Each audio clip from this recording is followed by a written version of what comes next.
voilà, elle est finie. Ça fait quand même pas mal de temps que j'en avais pas fait, mais là on voit un nouveau modèle que j'avais pas encore fait. Enfin si, j'avais fait il y a longtemps, mais elle était partie pour un ami. Donc là, on s'attaque aujourd'hui à une Obao Hyper 7.5 si je ne me trompe pas. Toujours comme d'habitude une base nitro qui a été convertie en brushless. Donc celle-là elle est finie, elle est complète et je vais te la présenter rapidement. Pas de gros changements par rapport à ce que je fais d'habitude. On est resté sur du très standard. On part toujours sur le surpass. Là on est en 4076 2000 kV, donc tout neuf, hein, avec pignon aussi de 15 qui est tout neuf. Dessus tu as un servo de direction, c'est un 20 kg, donc pareil, hein, du surpass. Tu as avec l'ESC tout neuf, pareil, 120 A surpass avec le petit bouton que je t'ai collé sur le côté.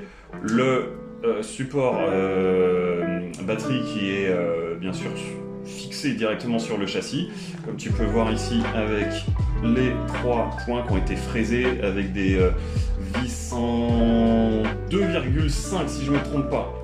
Hop. Ensuite, qu'est-ce que je t'ai fait? Je t'ai durci quand même le diff arrière, je te l'ai mis en 40 000 pour que tu aies un comportement un peu short course, pour que ça glisse bien de l'arrière, tu vois. L'avant, je te l'ai laissé très fluide, il doit être en 4000 je crois.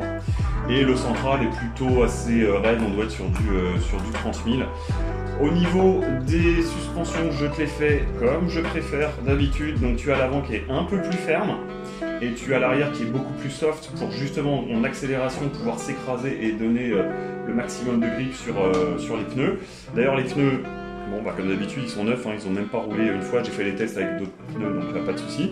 Je t'ai rajouté en plus le boîtier, j'ai oublié de mettre les vis, je vais te les rajouter, le boîtier radio Obao hein, qui était d'origine, et puis tu as un passage de câble qui est quand même assez propre. Je t'ai conservé le support central alu, parce que ça tombe pile dans les trous, et tu vas avoir alors en option sur celle-là, ce qui est vraiment pas mal, c'est que tu as je vais te le mettre des gros plans en même temps, hein. Tu as le renfort alu pour la partie avant, renfort châssis pareil, option en alu qui est derrière, que tu vois bien, qui a été ajouré.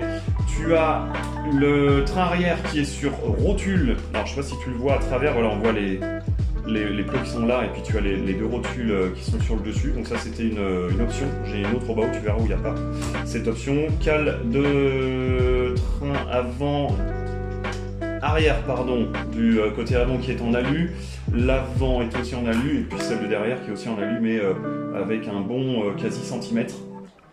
Au niveau des noix de diff, que ce soit sur le diff central, l'entrée arrière, les sorties, il n'y a pas de souci.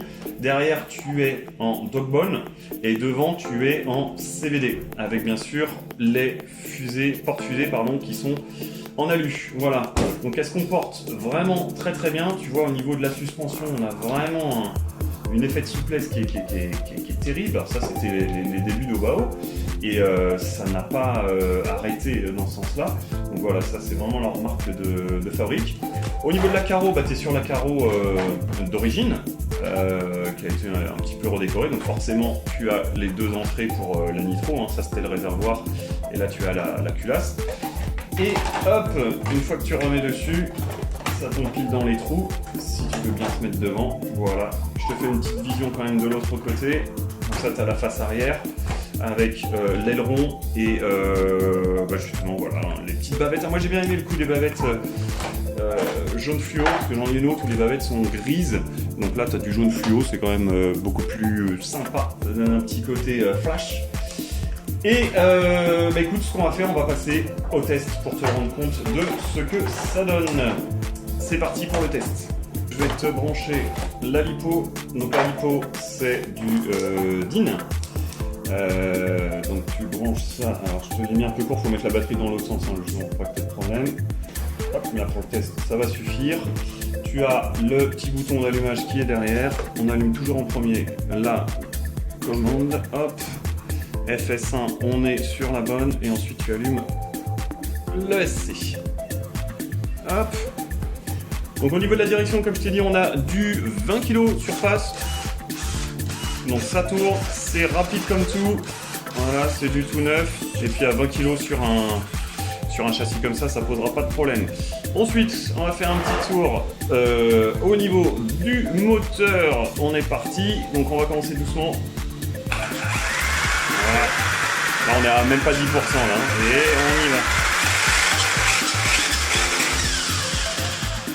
Ça ballonne plutôt pas mal. Marche arrière. Forcément, la marche arrière elle est réglée à 50%. Et donc tu vois bien le travail des diffs. Hein. Voilà, hop, qui est plus dur sur l'arrière bien sûr.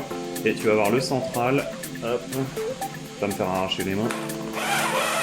Voilà, hop. Voilà, encore un petit coup pour que tu vois ce que ça donne. Ouais, les réactions sont quand même très vives. Hein. Le frein. Après le frein tu râles comme tu veux avec la carte de prog. Hein. Hop. Voilà pour le petit test. Donc tout fonctionne. On va l'éteindre pour qu'on s'entende quand même. Hop. Elle est livrée bien sûr sans la batterie et la radio, hein, ça c'est à moi. Donc il te faut une petite lipo. Moi je tourne en 4S, 4300, 4500 je pense. Et pour la radio, hein, tu mets ce que tu veux. Si vraiment t'as pas de radio, contacte-moi, j'essaierai de voir si je peux pas t'en mettre une. Il me reste encore des Dungo RC qui sont toutes neuves, donc je pourrais voir si je peux t'en rajouter une. Si t'as la tienne, c'est parfait. Et voilà, on est sur un modèle qui est prêt à rouler. T'as juste à rajouter ta lipo et on roule. Allez, je te souhaite une bonne journée. Ciao.